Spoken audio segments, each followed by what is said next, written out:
Hello all. ఇక్కడైతే నేను soya Manchuria ఎలాంటి సాసెస్ లేకుండా ఎలా చేయాలో చెప్తాను. సాసెస్ అంటే ఓన్లీ నేను టమాటో కెచప్ వాడాను, ఇంకేం వాడలేదు.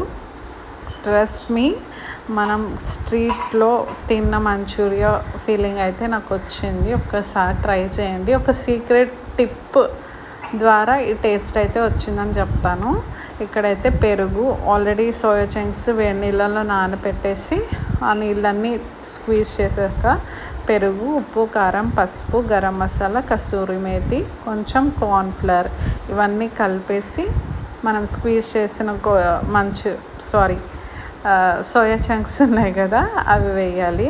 బాగా మిక్స్ చేసి ఒక 15 minutes రెస్ట్ ఇవ్వండి. ఇప్పుడు హాట్ ఆయిల్లో డీప్ ఫ్రై చేసుకోవాలి.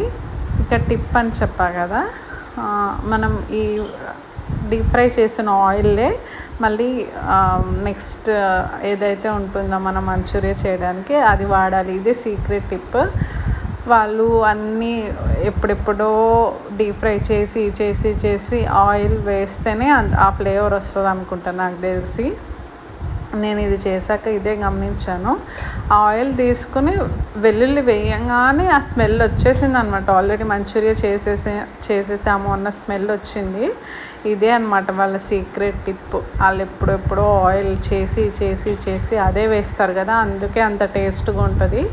సో ఇవన్నీ వేసేసి నేను జస్ట్ టమాటో సాస్లో కొంచెం వాటర్ కలిపి వేసాను అనమాట. అంతే, అంతకు మించి ఏముండదు.